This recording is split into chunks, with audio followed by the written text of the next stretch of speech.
Josh just popped it. 34 minutes opening it.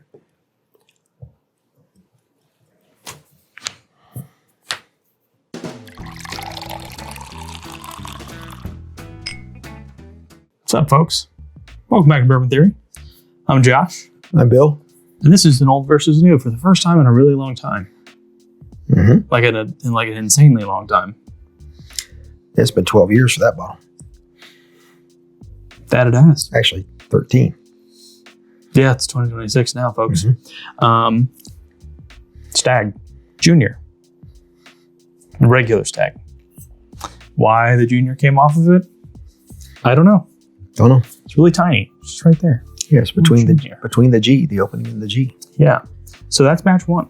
134.4? Yep, 2013. And this is 25C, which at the time of filming is the most recent batch we have available to us at 125.6. Pretty dusty over there. I like it that way. I like it. Now, my favorite Stagg batch is actually batch 5. That's 127.9, I think. Mm-hmm. And I'm a little worried because most Staggs on fresh crack are a little unpleasant. They're a little proof astringent, and this one is a fresh crack, so we'll see how it goes. But I find that the more they open, the just more beautiful they get. Mm-hmm. I mean, just fantastic pours. The other thing we are going to do is because right now we're not sure, we're in early 2026, which a lot of the 25s have come out actually in December. 2026, late 2025. We don't know if there was a D 25D or not. Yeah, we're looking for it. If there's not, Been then researching to see if there is or isn't. I haven't seen anything yet. But we have A, B, and C. Yeah, so we're looking to do a video on those as well. Mm-hmm. Just kind of waiting to make sure there wasn't a D that we missed. But we're going to do an old versus new. Yeah. So I have never had batch 1. You obviously got into this a little bit. I've been in it. As recently as yesterday? No. The day before? No. Actually, this was open that night before Really? on the live I was on. You must have opened it for somebody else. Could be. This one we got a little different of a nose. Definitely got a little ethanol there. It's still got the grape, and it's that deep purple Concord grape. But this one's a little bit of that rye is presenting on the nose, which if you guys know anything about Buffalo Trace, you know that they're 80+% corn, and they're high rye mash bill number 2, which I don't think this I'm not sure. subscribes to. I think this is mash bill number 1. They say it's high rye and is like 9%. I was going to say 12 max or something. Weird. I think it's less than 10. The rumor, because they don't disclose, but the rumors are less than 10. So, high rye my ass. Right. Oh boy, that actually got really nice. Batch 1. That is little bit like if a grape Jolly Rancher had a little thin layer of chocolate on it. Yeah, I could kind of get there a little bit. We'll say colors are pretty similar. Like I can't really pick out a difference. It looks to me like I was going to say the old is a little darker. I thought that at first, and then I kind of looked at them again, and they look pretty identical. They really do. Yeah. Well, that's what you want. Now the 25C has a little bit of caramel and a little more of a cherry than a grape. Yeah. And it's completely fresh crack. Josh just popped it. 34 minutes opening it.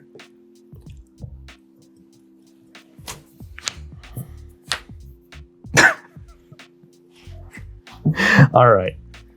So typically on these, I think the old is only one time. Yeah, it's not in all of these, which is a little weird because we have some like really old stuff that I know for sure if we put the like that old Fitz bottled and bond decanter with the new old Fitz 7-year, I can tell you which one's going to win right the frick now. And it ain't the new one.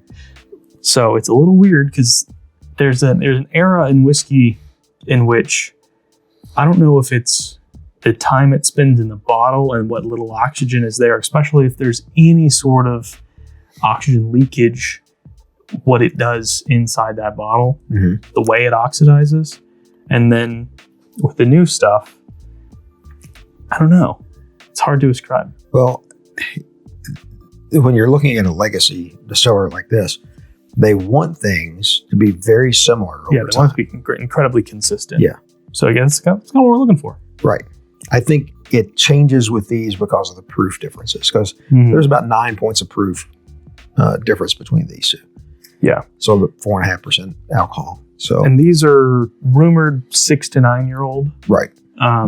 On them, and they're batches. So it could be a lot of 9-year-old, a lot of 6-year-old. You know, it could be 7 and 8 only. Could be only one each, but multiple different barrels obviously go into making these batches. So yeah. And by the way, I think the reason that I've heard anyway that all the 25s came out very late in the year is because of the flood. They had to do a lot of testing, a lot of different stuff. That's what I heard too. Kind of slowed them down on getting the releases out. Well, I think I'm ready to sip on the old here. Batch number 1. I'm ready. To your health. By the way, if you are already a subscriber, thank you very much. If you are not, please consider subscribing. It would greatly help the channel. Help to drive that algorithm, and we would appreciate it. Yeah, talking after you take a sip is kind of hard, isn't it? It is. You're like, ooh, hold on. Because that bad boy is warming. That's a little more pepper than I'm used to on a Stagg. I'm getting a ton of oak on it. There's significant oak. Definitely the sweet notes take a backseat on this one. This kind of reminds me of... Kind of skipped my front palate completely. Yeah. This kind of reminds me of 24D. How that thing is much more spice and oak forward than other batches in the past. I'm going to do just a second little sip, see if I can hit that front palate. There's a leather quality to this as well. Yeah. It's a little abnormal. Yeah, a little off profile. Well, then again, it couldn't possibly be off profile back then because this is the first batch. Standard. Right. This is the standard. Although time changes all. Back when they were $49.95. Heck, they're only $59.95 now. $62.95 now. Here in the state. In the state? Okay. Yeah.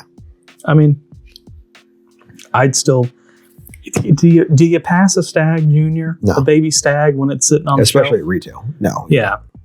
Honestly, do you pass one at 80? No. Man, we could because we've got... Yeah. We leave it for others. Yes. Hell, I have like 3 of them in my house now. And I have less than 1% of the whiskey. This is very warming. Really? I don't really think so. It's very back palate, kind of coming down. I'm not quite to the hug point, but I think it'll get there. Okay. So I think that's definitely a little more leather and oak. It's almost tobacco-y, but not quite. So I'm going to lean on that leather and the oak, and then that little bit of grape. And there's a lot of pepper on that one. There's a lot of pepper on that one, which I find quite nice. Must be that high rye. Oh, boy. Alrighty. Now let's get to the new. This is the first time we've had this. So we've had 25A and 25B. We prefer B, maybe, by a landslide. You got to wait to find out. No one's going to remember that. Listen, all 6 of the people watching this. Certainly it's 12 by now. I don't know. People don't like you, I don't think. They sure do fake it well in person, though. Yeah, that's got definitely cherry as opposed to the grape for the fruitiness on this. Yeah. There's a little less going on the nose on this one. Although, it's a little lighter on the nose. There is a touch of ethanol there. I would say there's a little bit of honey as well. And what is this one? 129? I think it's 125.6. Yeah. Okay. Little vanilla, honey. Yeah, vanilla. There's a touch of butterscotch there. And then the little cherry is the first thing you get. No spice on the nose, no really oak at all on the nose either. None of that darker, thicker style that I was picking up there. It does smell a little thin.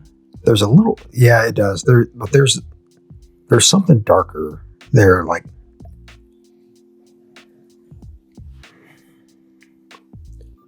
it's kind of like a cherry cordial. yeah, it's not chocolate really. If it is, it's really light chocolate. Mm-hmm. Very enjoyable though. Yeah, I do like it. Again, fresh crack. Proof hits harder, I think. On the palate itself. Yeah. I'm getting ethanol on the palate. I'm getting a little astringency mid to front here. Really, mine's coming like back and finish. Mine's more mid to front. There's less sweetness overall.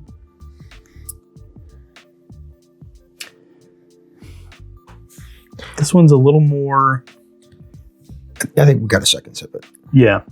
And again, it's fresh crack. And as I stated at the beginning of this video, Stagg is maybe Buffalo Trace products, period, benefit the most from having some oxygen on oxygen, yeah.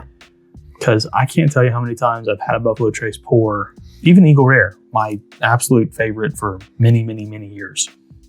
Or at least 2. I was into this whole bourbon thing for 5 years before we started this. At least I owned the bottles and had them in my house and drank them. Even those sometimes, you got to get a third of the way through the bottle before it really becomes... Hits a sweet spot. Yes. And then you finish it fast. So maybe that's where we need to be with these as well. But yeah, I'm open to hitting again.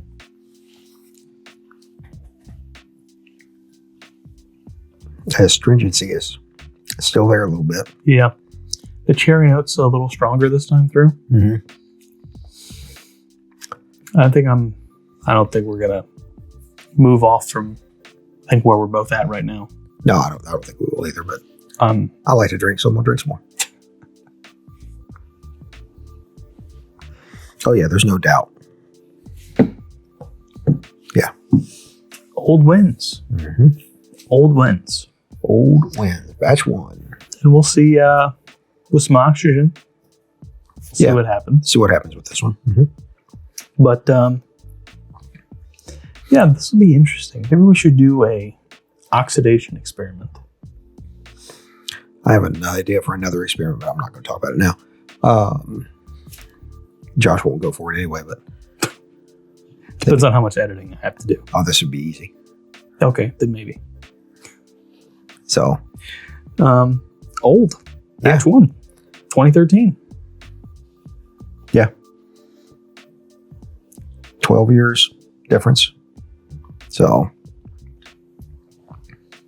I remember when these first came out, people were like, oh my God, those things are so hot. How does anybody drink that? Because honestly, there wasn't a ton of high proof stuff out there like there is today. Nowhere close to what there is today. Was it Legendary Barrel Proof 2014? Or 15, one of the two. Yeah. I think it was 20. Maybe it's 2012. Maybe it was, yeah. Because the old pirate bottles. Yeah. So it was Elijah Craig. Makers, I don't think, had the cast right. No, they didn't. Yet. And they didn't approach these numbers. Yeah, Old Forester just started doing the barrel strength stuff semi-recently, other than the King of Kentucky. They've been doing that for a while. Yeah. Trying to think of other major brands. Willet had cast strength stuff, but Willet's always been very expensive, so harder to get your hands on. And a lot of that stuff was sourced. Yeah. Back in those days, too. Yeah. Four Roses. Four Roses had their barrel strengths. They did. So there was that. Yeah. But Four Roses proof doesn't hit you like Buffalo Trace proof does. And Four Roses at that point for barrel strengths were, I think, the least expensive I can remember them. Might have been $79. Yeah. Something like that. Yeah. They were definitely a premium whiskey. And this releasing at the $50 mark would have been snatch it up. Yeah, because I think the cheapest I ever remember, but the old pirate bottles were probably cheaper. Just memory at $59.95 when the barrel proofs came out in the new bottles. Mm-hmm. And then quickly went to 69 very, very quickly. And are now 85. Actually, their prices are coming down. Good. I'm seeing some in the 79 Good. range. Prices should be coming down. You made too much damn whiskey. Demand isn't what it is. That's how our market system works. Supply and demand. Bring those prices down and you'll sell more whiskey. Mm-hmm. Period. The end. All you need is a bigger truck. Your pockets are deep enough, Kentucky distilleries. Deep enough. So guys, old wins. Plain and simple. There you have it. Batch 1. Yeah. Be interesting to do the 25 A, B, and C together. Yeah. See what happens on that. We shall see, people. Yep. We shall see. So, like great whiskey, our videos get better with time. And as always, take care of yourselves.